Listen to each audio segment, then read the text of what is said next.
नमस्कार साथियों, इस वीडियो में हम लोग बीपीएससी सिलेबस पर आधारित पॉलिटिकल साइंस ऑप्शनल के एमसीक्यू करने वाले हैं। पिछले वीडियो में हम लोग पीएसआईआर के सेक्शन 2 के पार्ट ए का चैप्टर नंबर 1 से लेकर के 7 नंबर चैप्टर तक कर चुके हैं। आज हम लोग करेंगे 8, 9 और 10 तीनों का एमसीक्यू करेंगे। तो चलिए शुरू करते हैं। तो हमारा फर्स्ट टॉपिक है decolonisation and expansion of the international community. तो फर्स्ट क्वेश्चन है कि उपनिवेशवाद मुक्ति की प्रक्रिया ने अंतर्राष्ट्रीय समुदाय के विस्तार में कैसे योगदान दिया। तो इसका सही उत्तर हो जाएगा ऑप्शन ए, नए स्वतंत्र राष्ट्रों के उदय के माध्यम से। नेक्स्ट हमारा क्वेश्चन है निम्नलिखित में से कौन सा देश उपनिवेशवाद मुक्ति के बाद सबसे पहले स्वतंत्र हुआ। तो भारत, ये इसका सही उत्तर हो जाएगा। नेक्स्ट क्वेश्चन है नियो कॉलोनिज्म का अर्थ क्या है। तो आर्थिक और सांस्कृतिक प्रभाव के माध्यम से अप्रत्यक्ष नियंत्रण, 20 का सही उत्तर हो जाएगा। नेक्स्ट क्वेश्चन है नस्लवाद ने अंतर्राष्ट्रीय संबंधों को कैसे प्रभावित किया। तो इसने उपनिवेशवाद और साम्राज्यवाद को औचित्य प्रदान किया, सी इसका राइट आंसर हो जाएगा। नेक्स्ट क्वेश्चन है एशियाई अफ्रीकी पुनर्जागरण का प्रतीक माने जाने वाला बोडुग सम्मेलन कब आयोजित हुआ। तो 1955 ईस्वी में, 20 का राइट आंसर हो जाएगा। नेक्स्ट क्वेश्चन है उपनिवेशवाद मुक्ति की प्रक्रिया में निम्नलिखित में से कौन सा संगठन महत्वपूर्ण था। तो संयुक्त राष्ट्र, 20 का सही उत्तर हो जाएगा। नेक्स्ट क्वेश्चन है नव उपनिवेशवाद का एक प्रमुख उपकरण क्या है। तो बहुराष्ट्रीय निगमों का प्रभाव, 20 का सही उत्तर हो जाएगा। नेक्स्ट क्वेश्चन है एशियाई अफ्रीकी देशों ने गुटनिरपेक्ष आंदोलन की स्थापना क्यों की। तो शीत युद्ध की महान शक्ति प्रतिस्पर्धा से बचने के लिए, ये इसका राइट आंसर हो जाएगा। नेक्स्ट क्वेश्चन है नस्लवाद की अंतर्राष्ट्रीय संबंधों पर प्रभाव सबसे अधिक कहां दिखाई देता है। तो दक्षिण अफ्रीका में रंगभेद नीति में, ये इसका सही उत्तर हो जाएगा। नेक्स्ट क्वेश्चन है उपनिवेशवाद मुक्ति के बाद अंतर्राष्ट्रीय समुदाय में नए राष्ट्रों की भूमिका क्या थी। तो ऑप्शन बी में है वैश्विक शासन में भागीदारी और संतुलन बनाना, जो कि सही है। नेक्स्ट क्वेश्चन है नव उपनिवेशवाद का प्रभाव सबसे अधिक किस क्षेत्र में देखा गया। तो ऑप्शन बी राइट आंसर है विकासशील देशों की अर्थव्यवस्था में।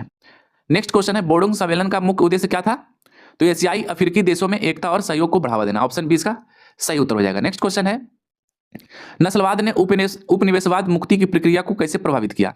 तो इसने स्वतंत्रता आंदोलनों को और प्रेरित किया, 20 का सही उत्तर हो जाएगा। नेक्स्ट क्वेश्चन है उपनिवेशवाद मुक्ति के बाद अंतर्राष्ट्रीय समुदाय में शामिल होने वाले अधिकांश देश कहां से थे। तो एशिया और अफ्रीका से, 20 का सही उत्तर हो जाएगा। नेक्स्ट क्वेश्चन है उपनिवेशवाद का एक मुख्य उदाहरण क्या है। तो इसका एक उदाहरण है अंतर्राष्ट्रीय मुद्रा कोष की ऋण शर्तें, 20 का राइट आंसर हो जाएगा। नेक्स्ट क्वेश्चन है एशियाई अफ्रीकी पुनर्जागरण ने वैश्विक मंच पर क्या प्रभाव डाला। तो विकासशील देशों की आवाज को मजबूत किया, 20 का सही उत्तर हो जाएगा। नेक्स्ट क्वेश्चन है नस्लवाद के खिलाफ वैश्विक प्रतिरोध का एक महत्वपूर्ण परिणाम क्या था। तो संयुक्त राष्ट्र में मानवाधिकार की घोषणा, 20 का राइट आंसर हो जाएगा। नेक्स्ट क्वेश्चन है उपनिवेशवाद मुक्ति के बाद नव उपनिवेशवाद का उदय क्यों हुआ। तो वैश्विक आर्थिक असमानताओं और शक्ति संतुलन के कारण, 20 का सही उत्तर हो जाएगा। नेक्स्ट क्वेश्चन है गुटनिरपेक्ष आंदोलन का नेतृत्व करने वाले प्रमुख नेताओं में शामिल नहीं था। तो रोनाल्ड रीगन नहीं थे, बाकी जवाहरलाल नेहरू, अब्देल नासिर और टीटो तीनों थे। नेक्स्ट क्वेश्चन है एशियाई अफ्रीकी पुनर्जागरण का दीर्घकालिक प्रभाव क्या था। तो दक्षिण दक्षिण सहयोग को बढ़ावा देना, ऑप्शन 20 का सही उत्तर हो जाएगा। नेक्स्ट हमारा टॉपिक है the present international economic order. तो इसे फर्स्ट क्वेश्चन है कि वर्तमान अंतर्राष्ट्रीय आर्थिक व्यवस्था का आधार क्या है। तो नव उदारवादी पूंजीवाद, 20 का सही उत्तर हो जाएगा। नेक्स्ट क्वेश्चन है नई अंतर्राष्ट्रीय आर्थिक व्यवस्था का मुख्य उद्देश्य क्या था। तो विकासशील देशों के लिए आर्थिक समानता को बढ़ावा देना, 20 का सही उत्तर हो जाएगा। नेक्स्ट क्वेश्चन है प्राकृतिक संसाधनों पर संप्रभुता के सिद्धांत को किस अंतर्राष्ट्रीय मंच ने सबसे पहले मान्यता दी। तो संयुक्त राष्ट्र महासभा ने, 20 का सही उत्तर हो जाएगा। नेक्स्ट क्वेश्चन है ऊर्जा संसाधनों का संकट मुख्य रूप से किसके कारण उत्पन्न हुआ। तो जीवाश्म ईंधन पर निर्भरता और उनकी सीमित उपलब्धता के कारण, 20 का राइट आंसर हो जाएगा। नेक्स्ट क्वेश्चन है अंतर्राष्ट्रीय सहायता का मुख्य उद्देश्य क्या होना चाहिए। तो प्राप्तकर्ता देशों में सतत विकास को प्रोत्साहित करना, 20 का राइट आंसर हो जाएगा। नेक्स्ट क्वेश्चन है नई आर्थिक व्यवस्था नियो की मांग सबसे पहले कब और कहां उठी। तो 1974 में संयुक्त राष्ट्र महासभा में, ऑप्शन ए इसका सही उत्तर हो जाएगा। नेक्स्ट क्वेश्चन है वर्तमान अंतर्राष्ट्रीय आर्थिक व्यवस्था में विकासशील देशों की मुख्य चुनौती क्या है।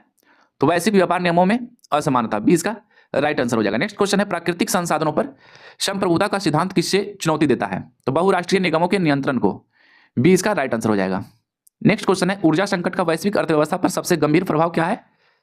तो औद्योगिक उत्पादन में कमी, ये इसका सही उत्तर हो जाएगा। नेक्स्ट क्वेश्चन है निम्नलिखित में से कौन सा कारक अंतर्राष्ट्रीय व्यापार को सबसे अधिक प्रभावित करता है। तो टैरिफ और गैर टैरिफ बाधाएं, 20 का राइट आंसर हो जाएगा। नेक्स्ट क्वेश्चन है नई अंतर्राष्ट्रीय आर्थिक व्यवस्था में विकासशील देशों ने किसके लिए जोर दिया है। तो प्रौद्योगिक हस्तांतरण और रियायत, ये इसका सही उत्तर हो जाएगा। नेक्स्ट क्वेश्चन है प्राकृतिक संसाधनों पर संप्रभुता के सिद्धांत का विरोध कौन करता है? तो बहुराष्ट्रीय निगम और विदेश विकसित देश, सी इसका सही उत्तर हो जाएगा। नेक्स्ट क्वेश्चन है ऊर्जा संसाधनों के संकट को हल करने के लिए सबसे प्रभावी दीर्घकालिक उपाय क्या है? तो नवीकरणीय ऊर्जा स्रोतों का विकास, बी इसका सही उत्तर हो जाएगा। नेक्स्ट क्वेश्चन है वर्तमान अंतर्राष्ट्रीय आर्थिक व्यवस्था में IMF और विश्व बैंक की भूमिका क्या है? तो वैश्विक आर्थिक नीतियों को आकार देता है, बी इसका राइट आंसर हो जाएगा। नेक्स्ट क्वेश्चन है नई अंतर्राष्ट्रीय आर्थिक व्यवस्था की मांग करने वाले देशों का समूह कौन सा था? तो G77, बी इसका राइट आंसर हो जाएगा। नेक्स्ट क्वेश्चन है प्राकृतिक संसाधनों पर संप्रभुता का सिद्धांत किस अंतर्राष्ट्रीय कानून से संबंधित है? तो अस्थायी संप्रभुता पर संयुक्त राष्ट्र संकल्प, बी इसका राइट आंसर हो जाएगा। नेक्स्ट क्वेश्चन है अंतर्राष्ट्रीय सहायता के संदर्भ में बंधी सहायता यानी टाइड एड का अर्थ क्या है? तो दाता देश की शर्तों के साथ दी जाने वाली सहायता, बी इसका सही उत्तर हो जाएगा। नेक्स्ट क्वेश्चन है ऊर्जा संकट ने विकासशील देशों को किस प्रकार सबसे अधिक प्रभावित किया है?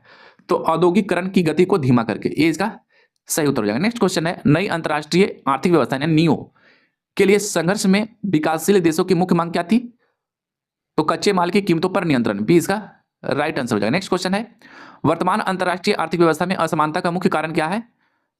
तो ऑप्शन बी राइट आंसर है वैश्विक वित्तीय संस्थानों पर विकसित देशों का नियंत्रण। हमारा अगला टॉपिक है the role of international law in international relations. First question है कि अंतर्राष्ट्रीय कानून को अंतर्राष्ट्रीय संबंधों में किस रूप में परिभाषित किया जाता है?